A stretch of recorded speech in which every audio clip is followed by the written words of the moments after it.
Good afternoon and welcome to the Midday News. Here's what we have in the bulletin. Doctors at the Cornwall Regional Hospital speak out against poor working conditions. Still no funerals at Midday, but why funeral directors are planning to withdraw their service. And later in sports, South Africa takes command of first test against West Indies. I'm Anthony Lugg. Here are the details. The police have charged the mother of a 15-year-old girl who was allegedly raped by a pastor in St. James. The woman was charged yesterday with attempting to pervert the course of justice. The police say the 15-year-old girl and her mother visited Sissoko on Wednesday, intending to give a further statement to the police that her initial accusation of rape was untrue. The child was interviewed by the police in the presence of a representative from the Child Protection and Family Services Agency, CPFSA. The girl reportedly told investigators that she was being forced to give a second statement by the accused pastor, her mother, and the pastor's wife in order for the case to be dropped. The child was taken to the St. James Family Court and placed in state care. Her mother was later arrested and charged. She is to appear in the St. James Parish Court on June 16. The pastor's wife was told to report to the nearest police station by noon today. The teenager told the police that the pastor raped her when she visited his home in March. The matter was reported to the police on May 28. The 39-year-old pastor was charged with rape on Wednesday. He is scheduled to appear before the St. James Parish Court on June 14. To concerns now of doctors at the Cornwall Regional Hospital who have been lashing out against poor working conditions. Sandy Williams has their story plus a response from the hospital CEO. From resource-stricken to monetary challenges, the reality of doctors at the Cornwall Regional Hospital in St. James. Despite seeing a reduction in COVID-19 related admissions, doctors say limited bed space continues to be a challenge. The doctors who did not want to appear on camera say they have been forced to perform medical procedures on patients on the hospital floor. In the trauma unit is almost like the new thing to do. It is so packed that you have a patient who comes in who requires resuscitation and you literally have nowhere to put them. You have to put them on the ground on a backboard and perform your chest compressions there. In a type A hospital, you have patients who are admitted for 5 days, 7 days, more, who've never seen or touched a bed. They are sitting on a chair night and day. And that's not the only thing the hospital has been running low on. Simple things such as enough blood pressure machines, right?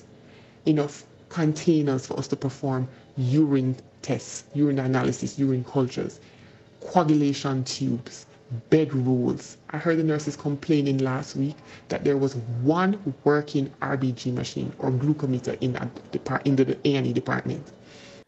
After long hours of struggling to complete their tasks, the doctors also complain about delays or sometimes non-payment of salary deductions by the Western Regional Health Authority.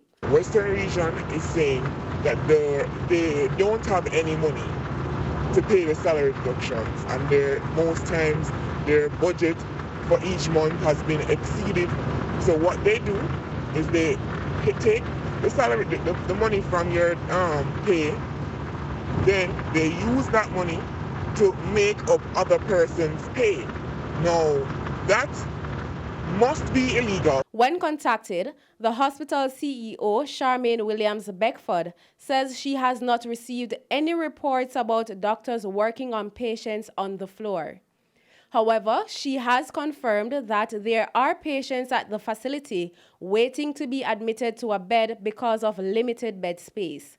As for salary deductions, Mrs. Williams Beckford says she will have to investigate the matter before giving a comment. Sandy Williams, TVJ News. Officials from the Ministry of Health are appealing to Jamaicans who've gotten their first dose of the AstraZeneca vaccine to get the second. The matter was raised during last evening's COVID conversations. Shamela Pullen reports.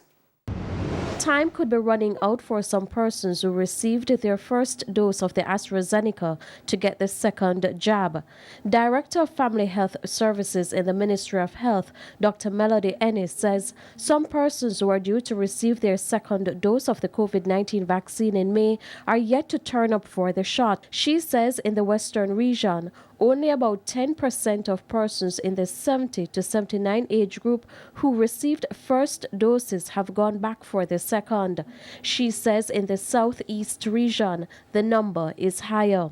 If I go to the Southeast region now, which is where most of the persons would have been eligible to receive the second dose as of our blitz on Saturday, if I give you an example of that same grouping, 70 to 79, in Kingston and St. Andrew, St. Catherine, St. Thomas, we have just under 40,000 persons, and 11,000 plus of them would have accepted the first dose, and 3,166 the second dose. That's 29%.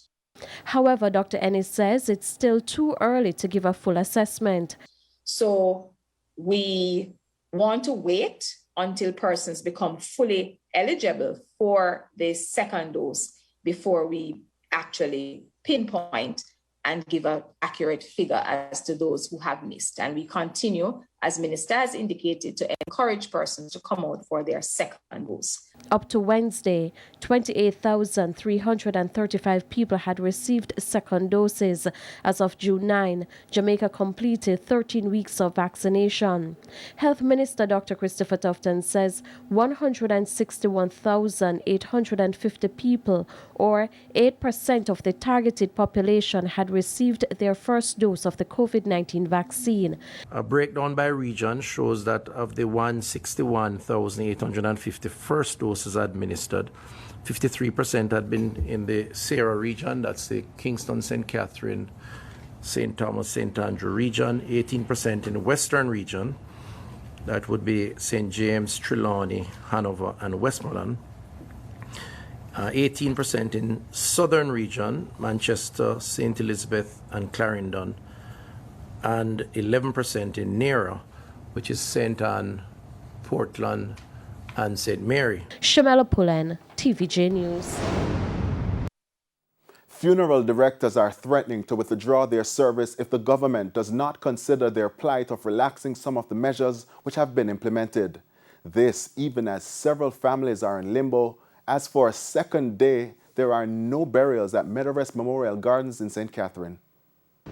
TVJ News has learned that the matter which led to the industrial action by workers employed at the facility remains unresolved. On Thursday, families were left disappointed and funeral directors livid. Who can pay me? You understand? It's my company, but I have to get back some compensation from who I don't know, whether Midday or somebody. And how far are you leaving from? I'm leaving from a place in Portmore. So you'd have to add gas and then... Exactly, you understand?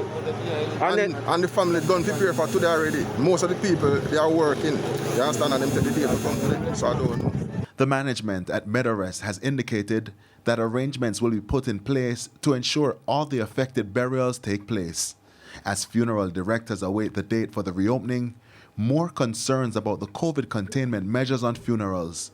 Public Relations Officer for the Independent Funeral Association, Lucien Cunningham, says pressure is mounting. We come in here, we bring 15 people come in here, and then we can't tell people how much people must follow behind yours. Some of the time, 50, 30 people come. You understand? But it's only 15 can come in because a problem. We try to reach out to the family and make them know that, listen me, it's 15 family to the funeral. You understand? But somebody burying them loved one, you can't tell them what to do. The association is threatening action if the concerns aren't addressed by the government. They're planning to open back the party. You understand? So why can't the funeral go on? That is stupidness. That is stupidness. Okay, so you would need the government to sit and talk to you?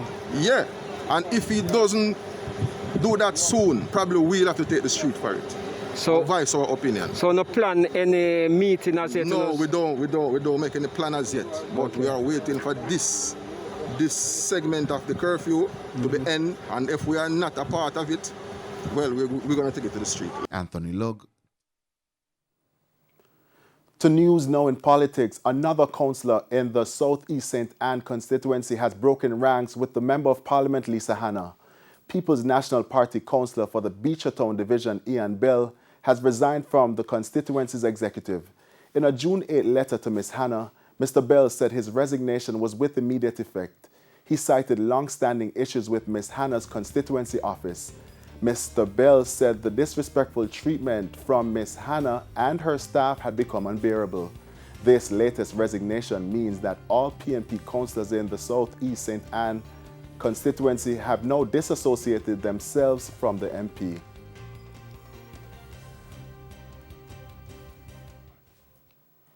And it's now time for a break, but stay with us. More stories when we return.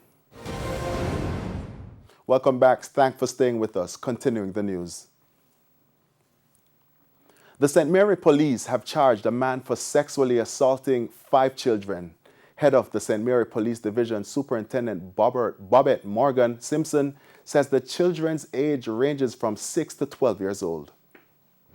He is presently in custody. He's awaiting the identification parade, and after which he will be put before the court for the crimes that he is purported to have committed. So we're looking at the stories this afternoon. 4 boys and a girl. 4 boys and a girl. 4 boys and a girl. And the charges range from buggery, indecent assault. There are calls for residents in the community of Garveymead in Portmore St. Catherine to report crimes. This after a string of robberies in the area and the death of a taximan Wednesday night. Residents in the community of Garveymead in Portmore St. Catherine have grown fearful since reports of increased robberies in the area and several murders in days. President of the Garveymead Citizens Association, Steve Johnson, believes the increased incidents are due to residents not coming forward. We did not have this significant amount of drive-by robberies and shootings that has been happening. And while most has not been reported because of the frustration associated with reporting to the police, it is on the increase, and we'd like to address both matters, both in the reporting and as well the incidents, to reduce the incidents. Councillor of the Bridgeport Division, Kenar Grant, says he has had enough. Last week, we had 2 murders on one avenue, and that is one in the Bridgeport community, Bridgeport proper. And that is where we are now telling you that the crime have now matured itself to the most traumatizing and tragic level. And I am making the appeal on behalf of the communities to have the relevant intervention to ensure that we can feel safe. That intervention, he says, will require residents to play an active role in the expected relaunch of the Neighborhood Watch. Mr. Johnson is hopeful. We have called an urgent meeting with the councillor, the mayor, and the MP for tomorrow afternoon, and another one which will follow shortly on Thursday, which we hope will lay the groundwork for the relaunch of the Neighborhood Watch. So we are hoping in short order that now that this incident has actually occurred, persons will see the importance of launching the Neighborhood Watch and the importance of galvanizing together to protect our boundaries and to look out for one another. He's therefore reiterating the importance of reporting crimes. Persons must realize that unless we come together as a community and as a nation to address the scourge of violence, we cannot leave it on the police alone. The police need the help.